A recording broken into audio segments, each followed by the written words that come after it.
दोस्तों आप सबका कानपा एजुकेशन अकेडमी में बहुत बहुत स्वागत है। दोस्तों ये जो टॉपिक है इन्वेजिव एलियन स्पीसीज का एक काफ़ी इंपॉर्टेंट टॉपिक है UPSC prelims as well as mains के व्यू पॉइंट से। आई होप आप इस लेक्चर को एंड तक देखेंगे और इस कंसेप्ट को अच्छे से प्रिपेयर कर लेंगे। इस वीडियो को देखने के बाद दोस्तों आपको इस टॉपिक पर कोई और वीडियो देखने की जरूरत नहीं पड़ेगी, मैं इसकी पूरी गारंटी लेता हूं। तो दोस्तों सबसे पहले समझते हैं कि इन्वेजिव एलियन स्पीसीज होते क्या हैं। तो देखिए दोस्तों यहाँ पर जो इसका नाम है इन्वेजिव एलियन स्पीसीज, इसी से इसकी सारी जानकारी दी जा सकती है। सबसे पहले दोस्तों हम इन्वेडर किसे कहते हैं। तो देखिए दोस्तों इन्वेडर वो होता है जो एक्चुअली कहीं बाहर से आया हो और जो वहां पर नेटिव लोग होते हैं उनको एक्चुअली थ्रेटन करता है, उनको मारता है, उनको एक तरीके से उनका एक्सप्लॉयटेशन करता है, उन पर एक तरीके से डोमिनेंस करने की कोशिश करता है, उसी को हम इन्वेडर कहते हैं। तो दोस्तों सेम चीज जो होती है वो प्लांट्स और एनिमल के भी केस में होता है और यहाँ पर इन्वेडर एनिमल और प्लांट्स भी होते हैं। अब दोस्तों देखिए जो यहाँ पर वर्ड है एलियन, एलियन मतलब दोस्तों वो उस स्पेशल लोकेशन का नहीं है, वहां के इकोसिस्टम का वो एक्चुअली में प्लांट या एनिमल नहीं है, बाहर से आकर वहां पर अपनी धाक जमा रहा है, इसलिए इन्वेजिव। और एलियन यानी वहां के लोकेलिटी का नहीं है। और सिंपल दोस्तों स्पीसीज में आ गया, इसका मतलब प्लांट्स और एनिमल्स यानी किसी भी तरीके के प्लांट्स की वैरायटी या एनिमल्स की वैरायटी, वो सिंपल होता है हमारा स्पीसीज। आपने इसको सिंपली 9वीं की जो एनवायरनमेंट की बुक है उसमें पढ़ रखा होगा इसके बारे में। अब दोस्तों मैंने अभी जो आपको इन्वेजिव एलियन स्पीसीज के बारे में बताया उसको मैंने यहाँ पर सिंपली लिख रखा है। देखिए दोस्तों कहीं पर भी अगर इंटरवेंशन हो जाए इन्वेजिव एलियन स्पीसीज का तो जो वहाँ के नेटिव प्लांट्स और एनिमल्स होते हैं उनका एक्सटिंक्शन हो सकता है, यानी वो लुप्त हो सकते हैं, वहाँ से पूरी तरीके से खत्म हो सकते हैं। जैसे कि दोस्तों हिस्ट्री में हो चुकी है कि कई सारे इन्वेडर्स आए और उन्होंने हमला करके वहाँ की पूरी सिविलाइजेशन को तबाह कर दिया और पूरे तरीके से कई सारी सिविलाइजेशन जो है इन्वेडर्स के एक तरीके से हत्थे चढ़ गई और पूरी तरीके से वो लुप्त हो चुकी हैं आज के समय में। तो दोस्तों जैसा वहां पर ऐसा हुआ है वैसा ही सेम दोस्तों जो एनिमल किंगडम और प्लांट किंगडम हो गया उनमें भी ऐसा होता है, यानी काफी सिमिलर सिचुएशन है। यहाँ पर हमारी हिस्टोरिकल और एनवायरनमेंट से रिलेटेड ये काफी अच्छा सिमिलर टॉपिक है। दोस्तों यहाँ पर एक बात इंपॉर्टेंट नोट करने वाली है, कोई भी एलियन स्पीसीज को हम इन्वेजिव एलियन स्पीसीज नहीं कह सकते। इसका क्या मतलब हुआ? तो देखिए दोस्तों काफी सारे एनिमल्स और काफी सारे एक तरीके से प्लांट्स या फ्रूट्स हो गए वो बाहर से आए हैं, लेकिन हमारे यहाँ की जो नेटिव स्पीसीज हैं प्लांट्स या एनिमल्स की उनको वो कभी भी नुकसान नहीं पहुंचाते। तो यहाँ पर दोस्तों जो किसी को नुकसान नहीं पहुंचा रहा, किसी को थ्रेटन नहीं कर रहा, उसको हम इन्वेजिव एलियन स्पीसीज नहीं कह सकते। इस पॉइंट को आपको ध्यान रखना है और ये काफी इंपॉर्टेंट पॉइंट है। वैसे तो दोस्तों हर तरीके के जो इन्वेजिव एलियन स्पीसीज होते हैं उनका अटैक करने का जो तरीका होता है काफ़ी अलग होता है, लेकिन दोस्तों मैं आपको यहाँ पर एक एग्जांपल दिखाने जा रहा हूँ। इस फोटो में देखिए आप, और यहाँ पर ये एक्चुअली में जो सूखे हुए प्लांट्स हैं वो इन्वेजिव एलियन स्पीसीज का एक उदाहरण है। ये सूखे होने के बावजूद भी काफ़ी तेज़ी से फैलते जा रहे हैं जंगल में और एक तरीके से ये ग्राउंड को कवर कर दे रहे हैं, जिससे कि जो सनलाइट है वो धरती तक नहीं पहुंच रही। और ये दोस्तों अपने डोमिनेंस में उन इंपॉर्टेंट प्लांट्स को भी ले लेते हैं जो एक्चुअली जंगल में हैं। तो एक तरीके से ये जंगल में फैल के वहाँ की पूरी बायोडाइवर्सिटी को खत्म कर रहे हैं, जो वहाँ के नेटिव प्लांट्स हैं उनको डिस्ट्रॉय कर रहे हैं और उन तक सनलाइट भी नहीं पहुँचने दे रहे। इस तरीके से दोस्तों आने वाले समय में पूरा का पूरा जंगल तबाह हो सकता है, और जंगल तबाह होने के क्या क्या नुकसान हो सकते हैं इन सब बातों से आप अच्छे तरीके से अवेयर हैं। अब दोस्तों हमें यहाँ पर यह समझना है कि हम इस तरीके के जो इन्वेजिव एलियन स्पीसीज हैं उनको पहचाने कैसे। तो देखिए दोस्तों इनके कुछ इंपॉर्टेंट कैरेक्टरिस्टिक्स होते हैं जिसके बेसिस पर इनको पहचाना जा सकता है। मोस्ट ऑफ द इंपॉर्टेंट तो ये है कि वो एक्चुअली नेटिव स्पीसीज को नुकसान पहुंचाने वाला होना चाहिए, यानी दोस्तों वो एक तरीके से नेटिव स्पीसीज को आउट कम्पीट कर दें और इकोलॉजिकल बैलेंस को एक तरीके से डिस्टर्ब करने वाले होने चाहिए। ये सबसे मेन इंपॉर्टेंट कैरेक्टर है। इसके अलावा दोस्तों उनकी जो रिप्रोडक्शन और ग्रोथ की पावर होती है वो काफ़ी तेज होनी चाहिए, यानी दोस्तों वो काफ़ी तेजी से रिप्रोड्यूस करने चाहिए, यानी अपने एक तरीके से सैंपल्स हैं वो अच्छे से बनाने की उनमें कैपेबिलिटी होनी चाहिए। इसके अलावा दोस्तों जो तीसरा इंपॉर्टेंट कैरेक्टर है वो हाई डिस्पर्जल एबिलिटी है, यानी दोस्तों वो काफ़ी तेजी से फैलने वाला होना चाहिए, यानी उसमें डिस्पर्जल की पावर काफ़ी ज़्यादा होनी चाहिए, तभी तो वो अपना डोमिनेंस दिखाएगा। उसके अलावा दोस्तों उसमें ये कैपेबिलिटी होनी चाहिए कि वो काफ़ी तरीके के जो फूड टाइप्स होते हैं उन पर वो सरवाइव कर जाए, यानी एक तरीके से दोस्तों उनको कुछ भी मिले तो वो सरवाइव कर जाए। और इसमें दोस्तों ऐसे भी प्लांट्स आ गए जो एक तरीके से जहर हो जिनमें, उसको भी वो खा के एक तरीके से सरवाइव कर ले। तो आप समझ सकते हैं कि ये कितना डेंजरस होगा कि खुद जो जंगल का एक तरीके से कंट्रोल करने वाले इंपॉर्टेंट स्पीसीज होंगे उनको भी वो अपना आहार बना ले रहा है और एक तरीके से वो फैले ही जा रहे हैं जंगल में। साथ ही साथ दोस्तों जो IAS होता है यानी इन्वेजिव एलियन स्पीसीज, वो हर तरीके के एनवायरमेंटल कंडीशन में सर्वाइव करने की एबिलिटी रखता है। तो ये दोस्तों इंपॉर्टेंट कैरेक्टरिस्टिक्स हैं और इन्हीं इंपॉर्टेंट कैरेक्टरिस्टिक्स के बेसिस पर ये जानने की कोशिश की जाती है कि किसको हम IAS कहें या ना कहें। हो सकता है यहाँ पर इन्वेजिव एलियन स्पीसीज को IAS कहने में किसी को प्रॉब्लम हो रही हो, तो उसके लिए आप हमें माफ कीजिएगा, लेकिन हम इतना बड़ा वर्ड बार बार नहीं बोल सकते। अब दोस्तों सवाल ये उठता है कि अगर कोई IAS है तो वो एक्चुअली किसी पार्टिकुलर इकोसिस्टम का पार्ट है, लेकिन वो किसी दूसरे इकोसिस्टम में कैसे आ जाता है? तो देखिए दोस्तों इसका काफ़ी सिंपल रीज़न है। आज के समय में लोगों का और सामान का जो मूवमेंट है अराउंड द वर्ल्ड काफ़ी बढ़ चुका है, जिसके कारण दोस्तों IAS का इंटरवेंशन हो सकता है कहीं पर भी। कई लोग होते हैं जो एक्चुअली एक्सीडेंटली ये करते हैं, लेकिन कई लोग जो हैं एक्चुअली किसी दूसरी कंट्री में जाकर ये काम प्लानिंग के साथ करते हैं, वहां की इकोनॉमी को डिस्ट्रॉय करने के लिए, वहां की इकोलॉजी को डिस्ट्रॉय करने के लिए और दूसरे तरीके के नुकसान करने के लिए उस राष्ट्र का। तो आप समझ सकते हैं दोस्तों कि ये एक्चुअली एक्सीडेंटली भी होता है और इंटेंशनली भी होता है। दोस्तों आप इस पर गूगल सर्च करेंगे तो आपको इसके कई एग्जाम्पल मिल जाएंगे, लेकिन मैंने उन सारे एग्जाम्पल को इंक्लूड नहीं किया क्योंकि इससे लेक्चर जो है काफ़ी बड़ा हो जाएगा और आप उतना बड़ा लेक्चर देखना पसंद भी नहीं करेंगे। अब दोस्तों इन्वेजिव एलियन स्पीसीज के क्या क्या नुकसान होते हैं, तो काफ़ी लंबी लिस्ट है दोस्तों इसके पीछे। पहला तो ये कि हैबिटेट का लॉस होता है दूसरे इंपॉर्टेंट एक तरीके से स्पीसीज के लिए, यानी जो उनका घर होता है वो एक्चुअली आके डिस्ट्रॉय कर देते हैं और उनके पास दूसरा घर अगर ना मिले तो वो एक्सटिंक्ट हो सकते हैं। साथ ही साथ दोस्तों हैबिटेट का डिस्ट्रक्शन होता है। इसके अलावा जो एंडेमिक स्पीसीज हैं उनकी काफ़ी मात्रा में एक तरीके से मृत्यु होती है इन्वेजिव एलियन स्पीसीज के कारण। कई जो इन्वेजिव एनिमल्स होते हैं दोस्तों वो डिसीज को भी फैलाने में अपना इंपॉर्टेंट रोल प्ले करते हैं और कुछ तो दोस्तों ह्यूमन हेल्थ के लिए भी काफ़ी नुकसानदायक होते हैं। इसका मैंने यहाँ पर एक एग्जाम्पल मेंशन किया है।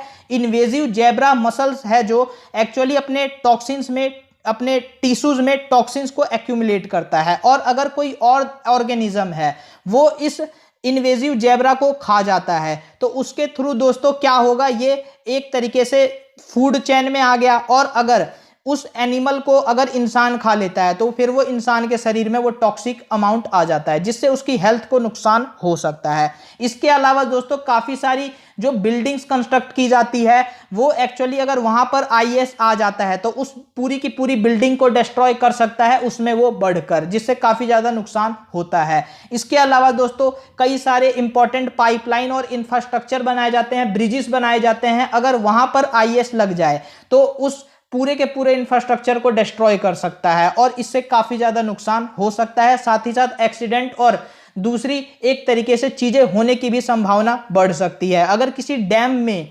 इन्वेजिव IAS का अगर अटैक हो जाता है वहाँ पर और वो डैम को किसी तरीके से डिस्ट्रक्ट कर रखता है तो आप समझ सकते हैं दोस्तों इससे ओवरऑल कितना बड़ा नुकसान हो सकता है। तो इसके एग्जाम्पल काफ़ी हैं, सबको यहाँ पर मेंशन नहीं किया जा सकता, लेकिन दोस्तों फिर भी कुछ इंपॉर्टेंट रिसर्च पेपर्स हैं जिनको मैं यहाँ पर कोट करने जा रहा हूँ। अमेरिका में दोस्तों कैलकुलेट किया गया है कि इन्वेजिव एलियन स्पीसीज का कितना बड़ा नुकसान है, तो उन्होंने कैलकुलेट किया है तकरीबन $91 बिलियन का लॉस हो रहा है हर साल। ये हर साल का लॉस है IAS के कारण। इसके अलावा दोस्तों इंडिया में जो वेस्टर्न घाट हैं वो IS की मार झेल रहे हैं और वो एक तरीके से जो वहां का कंजर्वेशन सिस्टम है बैडली डैमेज हो सकता है IAS के कारण। साथ ही साथ दोस्तों एक लटाना ग्रास होती है, ये एक स्पीसीज है IAS की, ये एक्चुअली पूरे जंगल को डैमेज कर रही है और ये खाने लायक तो होती नहीं है, तो इसको खाया भी नहीं जा सकता। और यहां पर गवर्नमेंट अगर इसको प्लान करे हटाने की तो इसका फिजिकल रिमूवल का जो खर्चा है दोस्तों ये काफी ज्यादा है। इसको कैलकुलेट करके बताया गया था एक्सपर्ट्स के द्वारा कि इसमें $10 बिलियन का खर्चा आएगा। अब दोस्तों आप खुद ही समझिए कि $10 बिलियन का जो एक्चुअली में बजट है मिनिस्ट्री ऑफ एनवायरनमेंट का वो उतना बजट भी नहीं है, यानी बजट से ज्यादा इसको हटाने का खर्चा है। तो इस तरीके के डाटा को आप देख के समझ सकते हैं कि वाकई इन्वेजिव एलियन स्पीसीज एक कितना बड़ा चैलेंज है और इसका निवारण करना कितना जरूरी है हमें अपना फ्यूचर अगर बचाना है तो। अब दोस्तों यहां पर इसका समाधान क्या हो, तो देखिए दोस्तों इन्वेजिव एलियन स्पीसीज से लड़ने के लिए हमें 3 इंपॉर्टेंट स्टेप पर चलना होगा। एक तो हमें एक ऐसा इफेक्टिव मैकेनिज्म बनाना पड़ेगा जिसके कारण IAS हमारे देश में आ ही ना पाए। दूसरा ये कि अगर कहीं IAS मिल जाता है तो हमें ऐसा मॉनिटरिंग सिस्टम बनाना होगा जिससे हम उसको जल्द से जल्द डिटेक्ट कर सकें, और एक बार अगर हम उसको डिटेक्ट कर दे तो फिर इरेडिकेट करने के लिए हम उस पर काम तुरंत ही चालू कर दें, क्योंकि ये काफ़ी तेज़ी से बढ़ते हैं। अगर इसमें पॉलिसी डिसीजन में देरी होती है इसको इरेडिकेट करने के मामले में तो ये बहुत बड़ी समस्या बन सकता है और इसमें काफ़ी ज़्यादा कॉस्ट भी आएगा। तो इसीलिए अर्ली डिटेक्शन और अर्ली इरेडिकेशन काफ़ी इंपॉर्टेंट है। अब ये सारा कुछ हो कैसे, तो इसके लिए एक इंपॉर्टेंट मैकेनिज्म है, आइए उसको डिस्कस कर लेते हैं। दोस्तों इन तीनों स्टेप को इंप्लीमेंट करने के लिए सबसे पहले हमें इंटरनेशनल कोऑपरेशन की ज़रूरत है, और ये इंटरनेशनल कोऑपरेशन को दोस्तों एक तरीके से रूप और आकार भी दिया जा चुका है। देखिए दोस्तों CBD है, कन्वेंशन ऑफ बायोलॉजिकल डाइवर्सिटी, इसके अंडर में national biodiversity strategy and action plan बनाया गया था और इसमें इंडिया भी शामिल हुआ। इंडिया इसका एक सिग्नेटरी है। तो यहाँ पर दोस्तों देखिए ये हर साल रिवाइज किया जाता है और अपडेट किया जाता है, और इसमें एक इकाई टारगेट है, AICHI इकाई टारगेट, इसके थ्रू दोस्तों IAS को पहचानने की कोशिश की जाती है। और यहाँ पर इकाई टारगेट 9 है और नेशनल बायोडाइवर्सिटी टारगेट 4 है। ये दोनों ही टारगेट इस बात पर फोकस करते हैं कि इन्वेजिव एलियन स्पीसीज को पहचाने, और पहचाने कैसे, तो उसका कैरेक्टरिस्टिक्स जो है वो हमने पहले ही डिस्कस कर लिया है। साथ ही साथ दोस्तों हम ये भी जानने की कोशिश करें कि इसका इंट्रोडक्शन किस तरीके से हुआ है, ताकि दोस्तों अगर हम ये जान जाते हैं कि इसका इंट्रोडक्शन किस तरीके से हो रहा है और कौन कौन से स्पीसीज जो हैं इन्वेजिव एलियन स्पीसीज हैं, अगर हम इसको पहचान जाते हैं तो हम उनको मैनेज करने की स्ट्रेटजी बना सकते हैं। और दोस्तों यहाँ पर 2020 तक इस पर सारा काम पूरा करने की कोशिश की गई थी। अब ये दोस्तों 2020 है, लेकिन इसमें अभी कोई खास सफलता मिली नहीं है, क्योंकि इन्वेजिव एलियन स्पीसीज काफ़ी ज़्यादा होते हैं और हर एक स्पीसीज का जो सॉल्यूशन है वो अलग अलग होता है। कोई सा हर्बिसाइड किसी इन्वेजिव एलियन स्पीसीज पे काम करता है, किसी पे वो नहीं करता, यानी एक तरीके से इनमें खुद में काफी ज्यादा डाइवर्सिटी और स्ट्रेन है, जिसके कारण इसका एक समाधान हो पाना मुश्किल है। अब दोस्तों आइए देखते हैं कि ये जो तीनों स्टेप हमने पढ़े उसका इंप्लीमेंटेशन किस तरीके से होता है। तो देखिए दोस्तों किसी भी इंपॉर्टेंट प्लांट या एनिमल स्पीसीज का अगर कोई कंट्री इंपोर्ट करती है तो उसके लिए प्रॉपर गाइडलाइंस बना दी गई है। एक हमने सीड ट्रीटी पर वीडियो बनाई है, आप उस वीडियो को जरूर देखिएगा, उससे आपको समझ में आएगा। इसके अलावा दोस्तों फाइटोसैनिटरी सर्टिफिकेट का भी प्रोविजन होता है। कई कंट्री ये सर्टिफिकेट देखने के बाद ही किसी भी फूड आइटम को या प्लांट को या एक तरीके से एनिमल स्पीसीज को अपने कंट्री में अलाउ करती हैं।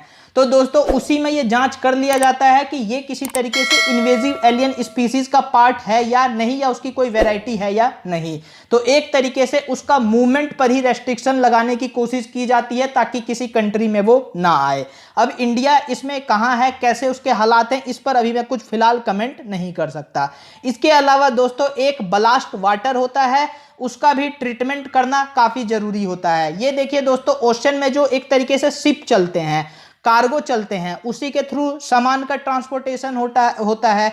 तो देखिए दोस्तों उसका जो ब्लास्ट होता है, यानी जो शिप जो है पानी लेता है समुद्र से और उसको छोड़ता है, तो उसमें क्या होता है, उस वाटर में काफी सारे IS आ सकते हैं और उसका मूवमेंट हो सकता है, तो उसका भी ट्रीटमेंट करके इस चीज को रोकने की कोशिश की जाती है।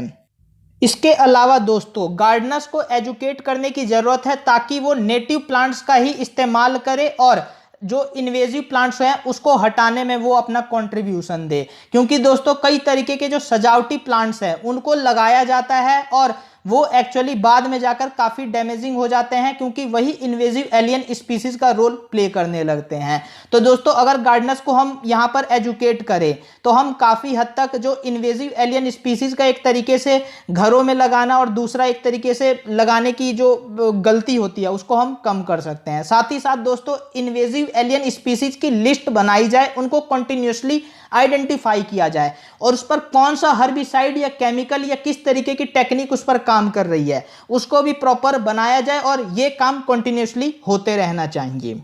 अब दोस्तों हमने ये तो समझ लिया कि पहला स्टेप हम किस तरीके से इंप्लीमेंट कर सकते हैं। अब दोस्तों दूसरा स्टेप यानी हम किस तरीके से आइडेंटिफाई करें अगर किसी तरीके से हमारे देश में वो आ भी जाते हैं। तो देखिए दोस्तों इसके लिए जो ट्राइबल पीपल्स हैं उनको अच्छे से पता होता है कि कौन सा नेटिव प्लांट है और कौन सा बाहर से आया हुआ प्लांट है, तो उनको अपने साथ मिला सकती है गवर्नमेंट और यहां पर एक ऐसा तरीके से डिसाइड करके इन्वेजिव एलियन स्पीसीज का पता लगाया जा सकता है और उसको इरेडिकेट भी किया जा सकता है। साथ ही साथ दोस्तों गवर्नमेंट को ड्रोन का और दूसरी इंपॉर्टेंट टेक्नोलॉजी का इस्तेमाल करना चाहिए इन्वेजिव एलियन स्पीसीज को ट्रेस करने के लिए। ये काफी कॉस्ट इफेक्टिव भी होगा और इससे एक तरीके से फाइंड आउट करने में काफी हेल्प भी मिलेगी, काफी इफिशिएंट तरीका भी रहेगा और ये एक सर्टन इंटरवल में होना ही चाहिए, क्योंकि अगर इसमें हम ज्यादा गैप दे देंगे तो उनमें ग्रोथ होने की कैपेबिलिटी काफी ज्यादा होती है, वो काफी ज्यादा नुकसान कर सकते हैं। साथ ही साथ दोस्तों इन्वेजिव एलियन स्पीसीज को इरेडिकेट करने के लिए रिसर्च एंड डेवलपमेंट पर काम करना होगा ताकि इनको हटाने के लिए हम काफी सस्ता तरीका ढूंढ पाए। ऐसा तरीका जो काफी कॉस्टली है वो एक तरीके से काफी प्रॉब्लमेटिक होगा, यानी हमें सस्ता सॉल्यूशन भी ढूंढना होगा। हमें हर इन्वेजिव एलियन स्पीसीज के लिए एक केमिकल की लिस्ट भी बनानी होगी। ये हो गया डिटेक्शन के बाद क्या करें, माफ कीजिएगा डिटेक्शन के बाद नहीं, डिटेक्शन के लिए क्या कीजिएगा, तो ये डिटेक्शन वाले स्टेप है। अब दोस्तों यहां पर इरेडिकेशन के लिए क्या किया जाए उसको भी ब्रीफली समझ लेते हैं। अब देखिए दोस्तों अगर हमें IAS को एक तरीके से इरेडिकेट करना है तो इसके लिए हमें हर संभव कोशिश करनी होगी। वो बायोलॉजिकल भी हो सकता है, केमिकली भी हो सकता है या फिर फिजिकली, यानी फिजिकल तरीके के थ्रू भी उसको हटाया जा सकता है। यहाँ पर एक ऑप्शन ये है दोस्तों कि लिमिटेड फायर के थ्रू हम इन्वेजिव एलियन स्पीसीज को डिस्ट्रॉय कर दे। फिर दोस्तों उसको डिस्ट्रॉय करने के बाद ये काफ़ी ज़रूरी है कि हम वहाँ पर इंपॉर्टेंट स्पीसीज जैसे कि पीपल, नीम, बैम्बू और एक बनियान ट्री होता है, बरगद का पेड़ जिसे कहते हैं हम, उसको लगाएं। और यहाँ पर दोस्तों इसको लगाना क्यों जरूरी है, तो देखिए दोस्तों ये काफ़ी तेज़ी से ग्रो करते हैं और काफ़ी तेज़ी से ग्रो करने के कारण देखिए दोस्तों ये वहाँ पर उसके साथ थोड़ा बहुत compete कर सकते हैं। अगर उसके जलने के बावजूद भी थोड़े बहुत बीज रह जाएं तो वहाँ पर अच्छे से compete कर लेंगे और ये अच्छे से ग्रो कर जाएंगे। और अच्छे से दोस्तों एक बार ग्रो कर जाएंगे तो इनकी एक परछाई, माफ कीजिएगा, इनका एक तरीके से शैडो होगा, मतलब इनकी परछाई होगी, यानी वो सनलाइट को ना धरती पे आने से रोकेंगे और इसके कारण जो IAS है वो वहाँ पर ग्रो नहीं हो पाएगा। अब देखिए दोस्तों यहाँ पर बरगद, पीपल, नीम और बैम्बू, इनको अगर हम लगाते हैं तो इसकी काफ़ी ज़्यादा इंपॉर्टेंस है। ये ह्यूमन बीइंग के लिए भी इंपॉर्टेंट है और साथ ही साथ जो पेड़, जो एक तरीके से पशु पक्षी हो गए, उनके लिए भी इंपॉर्टेंट है। और इसके अलावा दोस्तों ये इन्वेडर का काम भी नहीं करेंगे, यानी किसी पर अटैक भी नहीं करेंगे। तो आप देख सकते हैं दोस्तों इस तरीके की इंपॉर्टेंट टेक्नोलॉजी का इस्तेमाल करके हम IAS को ख़त्म कर सकते हैं और साथ ही साथ इसको हम अगर इन तरीके के प्लांट से रिप्लेस कर दे तो इसके काफ़ी सारे बेनिफिट भी ह्यूमन सोसाइटी को मिलेगा। तो आप दोस्तों देख सकते हैं ये इंपॉर्टेंट इन्वेजिव एलियन स्पीसीज पर हमारा लेक्चर था जिस पर हमने हर एस्पेक्ट को कवर करने की कोशिश की है। आई होप आपको ये लेक्चर अच्छा लगा होगा।